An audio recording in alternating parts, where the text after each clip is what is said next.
Olá, seja bem-vindo ao resumo da semana da Buildings. Eu sou Jean Santos, hoje é dia 4 de junho e eu vou trazer as principais notícias do mercado imobiliário para você. Lembrando que essas notícias estão disponíveis no portal da revista Buildings e também nas principais plataformas de streaming. E se você estiver assistindo esse vídeo pelo YouTube, os links das matérias estão na descrição do vídeo.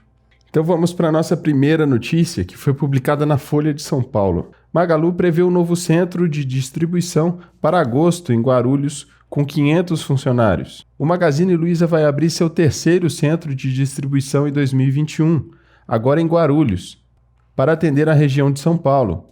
Nos próximos 2 meses, 500 funcionários devem ser contratados, antes do início da operação, prevista para agosto. A empresa já havia inaugurado centros de distribuição em Gravataí, Rio Grande do Sul, e Araucária, no Paraná, e avalia Minas Gerais ainda neste ano. Ainda segundo o portal Mercado e Consumo, a transformação do Magalu em um ecossistema de negócios tem sido feita por meio de novos negócios e aquisições de empresas. Somente em 2021 foram feitas 5 compras, entre elas do portal de conteúdo Still the Look, da plataforma Gran Chef e do sistema de e-commerce de supermercado VIP Commerce. O Magalu não abre mão de manter uma cultura corporativa única com as empresas que estão se integrando ao ecossistema de negócios. Ao mesmo tempo, há uma preocupação de manter a identidade dessas empresas.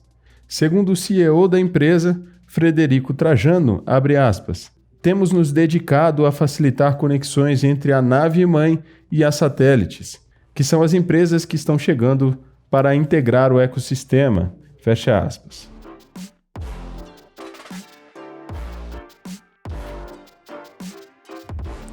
Nossa próxima notícia foi publicada no Valor Econômico. PIB forte e crise hídrica reduzem espaço para a Selic abaixo de 6%. A forte surpresa positiva da atividade econômica e o ambiente de agravamento da crise hídrica fizeram com que os cenários que apontavam para uma taxa de juros inferior a 6% no fim do ano perdessem força. Logo após a divulgação do PIB do primeiro trimestre, analistas elevaram suas projeções para a atividade e já passaram a enxergar chances maiores de uma Selic no nível neutro, aquele que não estimula nem contrai a economia. O Bank of America foi uma das casas que revisaram suas estimativas para a Selic, de 5% para 6% ao ano em 2021, o que leva em consideração o crescimento mais forte e a inflação projetada pelo banco, de 5,9% em 2021, devido à alta das commodities, à depreciação do real e aos preços de energia elétrica. De acordo com o chefe de Economia e Estratégia do Bank of America no Brasil, David Becker, esses fatores devem levar o Banco Central a antecipar as altas de juros para este ano e evitar uma inflação mais alta e desancoragem das expectativas de inflação a médio prazo. A Quantitas, que já adotava em seu cenário uma Selic de 6,5% no fim deste ano, manteve sua projeção inalterada, mas passou a ver o fim do atual ciclo com uma taxa de 7,5% no início de 2022.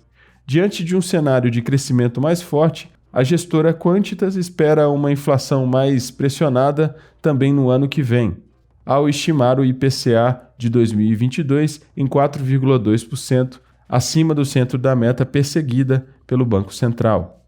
A trajetória da Selic, no quadro esperado pela Quantitas, terá 2 elevações seguidas de 0,75 ponto percentual e depois de 5 altas consecutivas de 0,5 ponto, o que faria o ciclo terminar somente em 2022. O economista Rafael Ihara, da Mauá Capital, também avalia que a Selic não terminará este ano já no nível neutro. Para ele, embora o PIB tenha voltado ao seu patamar pré-Covid, o emprego ainda roda abaixo dos níveis anteriores à pandemia. Estamos vendo uma recuperação da atividade sem resposta da mesma magnitude no emprego, disse ele.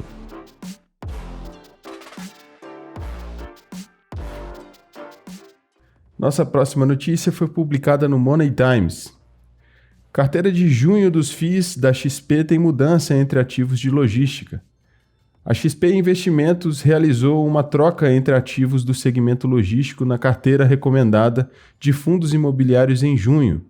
O Pátria Logística, PATL11, foi excluído da composição e substituído pelo Bresco Logística, BRCO11. Na visão da corretora, o Bresco Logística conta com um portfólio mais diversificado, tanto em quantidade de ativos quanto em número de contratos e inquilinos. Os ativos do fundo também têm melhor localização. O Bresco Logística é um fundo com portfólio de ativos de alta qualidade e bem localizados, principalmente próximos da cidade de São Paulo, e ainda possui inquilinos com baixo risco de inadimplência e com alta exposição ao e-commerce. Destaque para o Mercado Livre e Magazine Luiza, comentou a empresa. Levando em consideração todas essas características, a XP vê o fundo sendo negociado em patamares atrativos, visto que ele caiu 5,1% no ano. A XP não alterou os pesos da carteira, que segue com maior alocação em recebíveis, 37,5%, e logística, 35%. Os segmentos de shopping centers, não presente no portfólio, e lajes corporativas, 10% de participação, devem seguir pressionados no curto prazo, o que explica a exposição limitada na composição.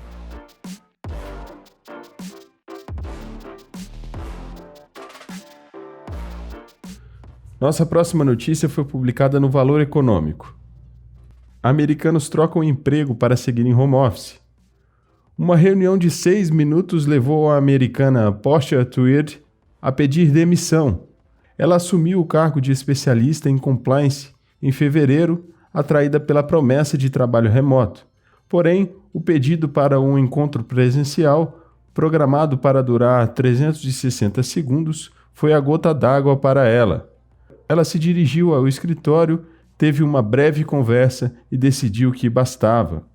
Com a pandemia perdendo força à medida que a vacinação avança, a pressão de alguns empregadores para que os funcionários retornem ao escritório está se chocando com aqueles que consideram o trabalho remoto o novo padrão.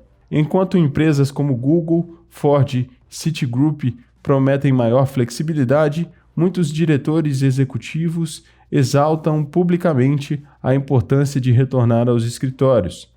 Alguns lamentaram as dificuldades do trabalho remoto, dizendo que diminui a colaboração e a cultura da empresa.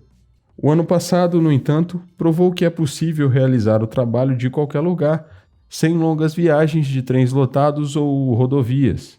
Ainda é cedo para dizer como será um ambiente de trabalho pós-pandemia. Cerca de 28% dos trabalhadores nos Estados Unidos retornaram aos escritórios, segundo o índice da empresa de segurança Castle Systems, com dados de 10 áreas metropolitanas. Uma pesquisa com 1.000 americanos mostrou que 39% consideram se demitir caso seus empregadores não sejam flexíveis sobre o trabalho remoto. A diferença geracional é clara.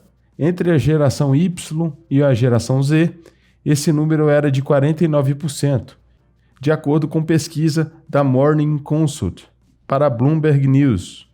O trabalho remoto e o modelo híbrido chegaram para ficar, disse Sarah Salton, CEO da FlexJobs, uma plataforma de empregos focada em empregos flexíveis.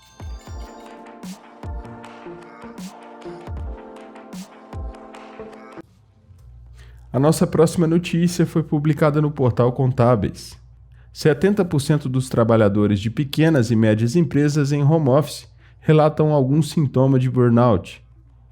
A síndrome de burnout, distúrbio de exaustão extrema provocado pelo trabalho, tem assolado também os funcionários de pequenas e médias empresas. Pelo menos é o que aponta um novo levantamento da Capterra, plataforma de busca e comparação de softwares.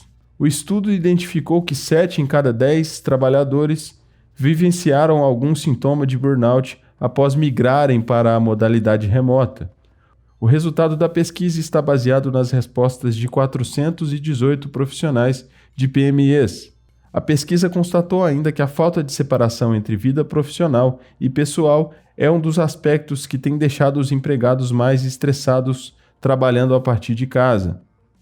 66% dos entrevistados se queixaram da dificuldade de equilibrar os dois âmbitos. Quando questionados com que frequência executavam determinadas práticas, ficou evidente que os hábitos negativos dispararam no home office em relação ao trabalho presencial. 89% usam dispositivos da empresa para assuntos pessoais no home office, o que inclusive representa um risco para a cibersegurança das empresas, contra 66% no trabalho presencial. 80% respondem instantaneamente mensagens relacionadas ao trabalho, mesmo fora do expediente, contra 69% no trabalho presencial. 72% trabalham mais antes ou depois do horário formal de trabalho, contra 61% no trabalho presencial.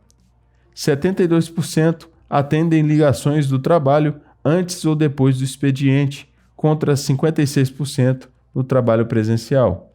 Marcela Gava, analista responsável pelo estudo, destaca, abre aspas, extrapolar o horário formal de trabalho pode ser prejudicial aos funcionários, já que se reduzem ou eliminam períodos de lazer e descanso. Isso mantém o profissional totalmente conectado à sua atividade laboral, deixando que ela invada todos os aspectos da sua vida, o que resulta no desenvolvimento de cansaço extremo, estresse e exaustão. Fecha aspas. Mesmo como parte da jornada híbrida, é necessário que gestores usem recursos como ferramentas de gestão de tarefa que delimitem a jornada de trabalho, impedindo que as atividades acessem o horário de descanso do trabalhador. E antes de finalizar, quero te convidar para conferir os artigos e outros conteúdos publicados no portal da revista Buildings e também no nosso canal do YouTube. O vídeo mais recente que publicamos é sobre fundos imobiliários. O que fazer quando as cotas dos fundos imobiliários que você investe começam a se desvalorizar? Se você se interessa por esse tipo de conteúdo, não deixe de conferir. Eu sou Jean Santos, vou ficando por aqui, te desejando um excelente final de semana e nós nos vemos na sexta-feira que vem. Um abraço e até lá!